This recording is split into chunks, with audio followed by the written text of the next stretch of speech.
자, 오늘 강의는요, 여러분들이 차트를 보신다면 앞으로 자주 마주하게 될 채널에 관한 강의입니다. 채널이라는 게 뭐냐, 정말 간단하게 말씀을 드리자면요, 박스권인데 대각선 박스권인 거예요. 하지만 이제 박스권은요, 이런 식으로 횡보에서 발견되는 영역이라고 하면은 채널은요, 추세에서 발견되는 영역이라는 차이점이 있죠. 채널의 기본 형태와 조건을 보겠습니다. 채널은요, 기본적으로 고점 2개와 저점 하나, 그리고 저점 2개와 고점 하나로 이루어져 있고요. 저점과 고점을 올려준다면 상승 채널, 저점과 고점을 내려준다면 하락 채널이다 라고 보시면 되겠습니다. 그러니까 요건 이제 상승 추세에서 발견되는 영역이고 하락 추세에서 발견되는 영역이라는 차이점이 있겠죠. 채널은 기본적으로 아까 제가 대각선 박스권이라고 했어요. 그렇기 때문에 요 중단 라인도 표시를 해두시면 좋겠습니다.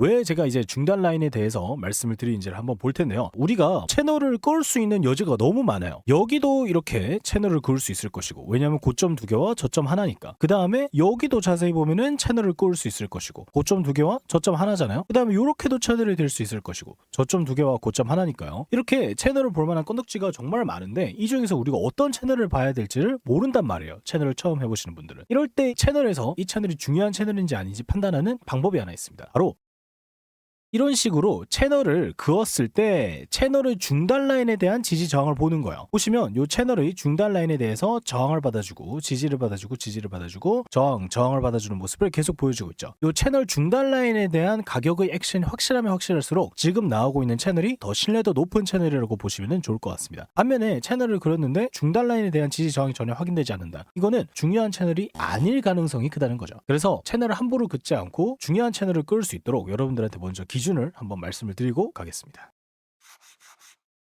이 채널을 통해서 얻을 수 있는 정보에 대해서도 저희가 알아봐야 할 텐데, 박스권에서는 우리가 뭐를 볼 수가 있었죠? 바로 횡보세가 유지가 되는지, 아니면 여기서 힘의 균형이 무너져서 돌파나 혹은 이탈이 나오는지를 봤잖아요. 그렇다면은 대각선 박스권인 채널에서는 뭘 봐야 될까요? 상승 채널에서는 여기 나오는 상승 추세가 유지가 되는지, 그리고 하락 채널에서는 여기서 나오고 있는 하락세가 유지되는지 아닌지를 판단을 하는 거죠. 박스권이랑 다른 점은요, 박스권은 지금 힘의 균형이 유지가 되고 있지만 이 채널들은요, 힘의 균형이 상승 채널은 위로, 하락 채널은 아래로 이미 쏠린 상태입니다. 그래서 이게 유지되는지를 봐야 된다. 상승 채널인데요. 여기서 상승 채널이 형성이 된 시점은 이때예요. 하지만 그 이후로 올라주는 것 같으면서도 상승 채널의 상단에 닿아주지를 못했다는 거예요. 상승 채널이 유지가 되려면 이 채널의 상단에 닿아줘야 되는데, 지금 이 차트를 보시면 상단에 대한 미달이 발생을 했고요. 여기를 닿아주지 않은 상태에서 하단에 닿아줬습니다. 이런 경우에는 높은 확률로 채널을 하방 이탈할 가능성이 커지는 거예요. 이 채널을 유지해 줄 만한 상승세가 부족하다고 판단을 하는 거죠. 그래서 상승 추세가 살짝 꺾였다는 것을 채널을 통해서 판단을 할 수가 있었고요.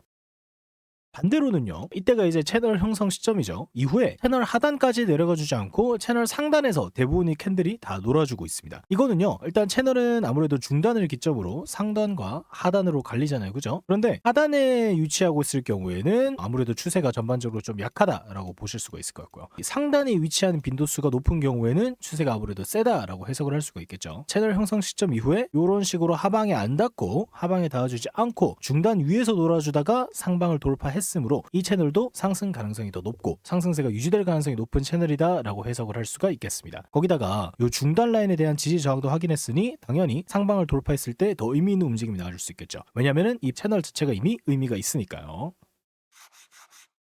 채널을 통해서 추세를 보는 법을 봤다면 이번에는 채널에서 타점을 잡는 법을 보도록 하겠습니다. 이 상승 채널을 보시면 이때 이 시점에 상승 채널이 형성이 되셨죠. 그 다음에 상승 채널의 이 중단 라인에 대해서도 지지와 저항이 어느 정도 확인이 되는 모습이니까 확실히 중요한 채널은 맞아요. 그런데 상단에서 놀아주지 못하고요, 채널이 하단에서 주로 놀아주는 모습을 보이다가 결국 이탈을 해버렸습니다. 이런 경우에는 추세가 약해지고 있으니까 다시 채널로 복귀하는 가능성보다는 추가 하락할 가능성을 더 보게 되겠죠. 그런데 이때 보통 그냥 하락하지 않고요, 채널을 이 시점에 이탈해준 뒤에 다시 올라오면서 채널 하단에 닿아주고 여기서 저항받고 다시 내려가는 움직임이 있어요. 우리는 이 움직임을 리테스트라고 합니다. 그 다음에 여기를 타점이라고 보고 있습니다.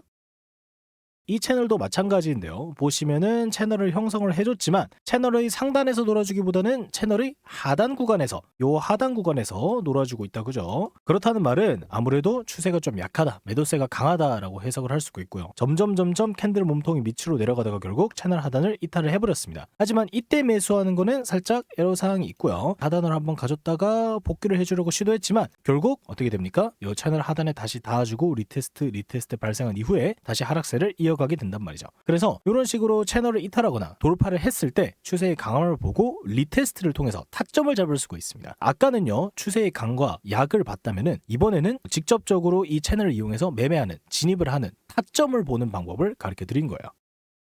자, 그래서 이번 시간에는 채널의 개념이 뭔지, 어떻게 보는지와 중요한 건 무엇이고 어떻게 사용할 수 있는지에 대해서도 여러분들한테 가르쳐 드렸습니다. 물론 채널도 나중에 조금 더 자세히 더 파볼 예정이지만 오늘은 이 정도만 말씀을 드리도록 하겠고요. 혹시라도 궁금하신 점 있으면 댓글로 남겨주시면 저희가 다 답변을 해드리고 있습니다. 오늘 강의도 유익하셨다면 좋아요와 구독 한 번씩만 눌러주시면 감사하겠습니다. 이상 레벨업이었습니다.